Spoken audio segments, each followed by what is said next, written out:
Here we are at Fowlmere, about to fly in a Harvard, which is a pretty bonkers aircraft, a little bit bigger than the Cub, tail dragger. So everything I learned the other day I should be able to put into practice here.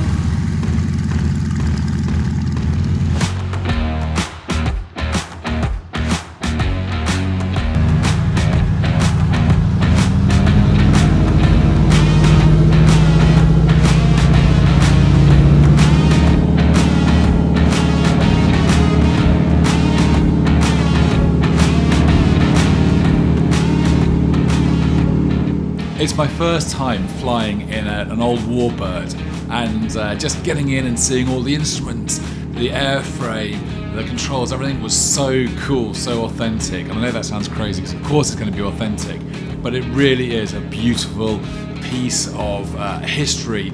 It's a museum piece, but it's great that you can just get in. I mean, here we are, taking off and flying Wackey Wabbit. Beautiful day, fantastic weather, and the pilot, Dom, did a wonderful job of briefing me and made me feel really at ease about going out and doing some aerobatics. And I have recently been up in an RV doing some aerobatics, which is a home kit-built plane, and I felt very queasy.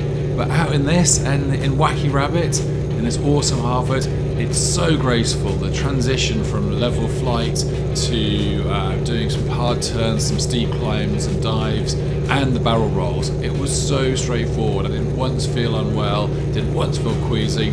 I could just look out the window and take in the most amazing views of the English countryside and relive what it was like to be in the Battle of Britain, being chased by a Messerschmitt, doing hard barrel rolls and turns to escape the enemy aircraft. And the way the guys take you through this whole flight experience is to really relive a whole load of that Battle of Britain experience. It's not just about getting into this great aircraft, but it's about understanding what the pilots did, what they went through, how they worked, the differences between the British planes and the German planes. So amazing to be in this trainer, really understanding what a pilot did, how a pilot learned to transition from no flying into the Harvard, then into a Hurricane or a Spitfire.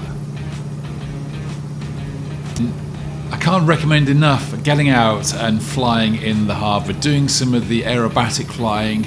You take control of the aircraft yourself, you fly. It's so easy to fly if you've ever flown an airplane before, and even if you haven't, give it a go. It's brilliant. Do some rolls, do some steep turns, and really get a feel for it. It's a great taster and a great stepping stone to then fly into something like a Hurricane or a Spitfire, but at a fraction of the price. And these guys need you to go out there and get in and be a passenger in this aircraft, take the controls. We've got to keep these planes in the air, and the only way we can do that is by having people like you and me getting out there and paying to experience a little bit of warbird history. So get on the website, check them out. Honestly, I loved it. I paid for my flight. There's no sponsorship, and I will go with them again and do some more flying. In fact, I think I might prefer to do a load more flights in this aircraft in Wackey Wabbit than pay to fly in a Hurricane or a Spitfire. Sinful to say, but hey, go out there and see what you think.